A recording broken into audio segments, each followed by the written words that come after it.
సంగారెడ్డి జిల్లా జిన్నారంలో BRS party ఆధ్వర్యంలో భారీ మహాధర్నా జరిగింది. మాజీ మంత్రి హరీష్ రావుతో పాటు పలువురు బీఆర్ఎస్ నాయకులు ఈ ధర్నాలో పాల్గొన్నారు. పటాన్చెరు రైతులకు రైతు భరోసా పథకం కింద వెంటనే నిధులు విడుదల చేయాలని వారు డిమాండ్ చేశారు.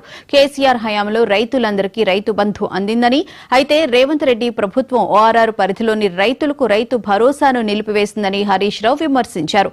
దేవుళ్ల మీద ప్రమాణాలు చేసి రుణమాఫీని ఎగరేస్తున్నామని ఆయన ఆరోపించారు. రేవంత్ రెడ్డి ముఖ్యమంత్రి పదవికి గౌరవం తీసివేస్తున్నారని, అబద్దాల ముఖ్యమంత్రి అని హరీష్ రావు దుయ్యబట్టారు. రైతులను బేడీలు వేసి జైల్లో వేసిన చరిత్ర రేవంత్ రెడ్డిదని, రాష్ట్రంలో ప్రస్తుతం బేడీల రాజ్యం నడుస్తోందని ఆయన తీవ్ర వ్యాఖ్యలు చేశారు. రేవంత్ రెడ్డి ఎగ్గొట్టినవని ఎగవేతల రేవంత్ రెడ్డి అన్న నేను హైదరాబాద్ చేరకముందే నా మీద కేసు పెట్టారు. ఎందుకు కేసు అంటే రేవంత్ రెడ్డి నువ్వు ఎగవేతల రేవంత్ రెడ్డి అంటే వాడు ఎగవేతల రేవంత్ రెడ్డి అంటే ఆయనకు బాగా నొప్పి అయిందట. నువ్వు ఎగవేట్టినావు కనుక ఎగవేతల రేవంత్ రెడ్డి అన్న, ఇప్పుడు కోతలు పెట్టినావు కనుక కోతల రేవంత్ రెడ్డి అంటున్నా. ఇవాళ మళ్ళీ కేసు పెడతాడో ఏమో నాకు డౌట్. పెట్టు ఎన్ని పెడతావు నేను అంటనే ఉంటాం. కోతలు బంధు పెట్టేదాకా, మా పటాన్చెరు రైతులకు రైతు బంధు ఇచ్చేదాకా నిన్ను కోతల రేవంత్ రెడ్డి అంటాం. రైతు బీమా ఎగవెట్టుడు, రైతు బంధు ఎగవెట్టుడు, రుణమాఫీ ఎగవెట్టుడు, ఇదేనా కాంగ్రెస్ పార్టీ తెచ్చిన మార్పు? ఏం చేసిండు రైతులకు ఒక్కటి చెప్పండి నాకు. ఈరోజు ఏదన్నా కొత్త తెచ్చిన వాను కేసీఆర్ ఇచ్చిన ఎగవెట్టుడు తప్ప, బంధు పెట్టుడు తప్ప, కోతలు పెట్టుడు తప్ప నువ్వు చేసిన ఒక్క మంచి పని రైతులకు చెప్పు. చేసిండు. మా భూములు గుంజుకోవద్దు, మా భూములు మాకు కావాలంటే లగచర్ల గిరిజన రైతులకు బేడీలేసిండు, జైల్లో పెట్టిండు.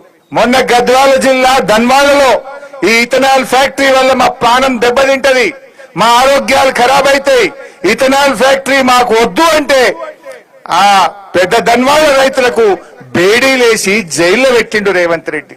రైతులకు బేడీలేసిన చరిత్ర రేవంత్ రెడ్డిది, రైతులను జైళ్లలో పెట్టిన చరిత్ర రేవంత్ రెడ్డిది. దేశానికి అన్నం పెట్టే రైతు చేతులకు బేడీలేసిన రేవంత్ రెడ్డికి ఈ రాష్ట్ర రైతులందరూ కలిసి గుణపాఠం చెప్పాలని చెప్పి నేను ఈరోజు కోరుతా ఉన్నా. ఆయన అనుకుంటుండు ఔటర్ రింగ్ రోడ్డు లోపల ఉన్న రైతులకు 2 లక్షల మంది రైతులకు రైతు బంధు ఎగబెడితే ఏమైతుంది అనుకుంటుండు. బిడ్డ, ఈ 2 లక్షల మంది రైతులు వచ్చి రేపు ఔటర్ రింగ్ రోడ్డును మొత్తం బ్లాక్ చేస్తే నీ దిమ్మ తిరుగుతా, జాగ్రత్త అని చెప్పి హెచ్చరిస్తా ఉన్నాం. పటాన్చెరు 22,000 మంది రైతులున్నాం. పోయి 22,000 మంది ఔటర్ రింగ్ రోడ్డు మీద కూర్చుంటే ఎంతమందిని అరెస్ట్ చేస్తాడు? ఏ జైలు పడుతుంది? నాకు ఇస్తావా ఇయ్యవా? 22,000 మంది పోయి ఔటర్ రింగ్ రోడ్డు మీద వంట వార్పు పెట్టి నీ సంగతి ఏంటంటే దిబ్బకు దిగతాడు. అదిగిరాడా? ఏం చేసిండు కౌశిక్ రెడ్డి? కౌశిక్ రెడ్డి రేవంత్ రెడ్డి తప్పులను ఎత్తి చూపిండు, గట్టిగా మాట్లాడిండు, పోరాడిండు. బీఆర్ఎస్ ఎమ్మెల్యేలను గుంజుకుంటే వాళ్ళ మీద గట్టిగా పోరాటం చేసిండు. బిడ్డ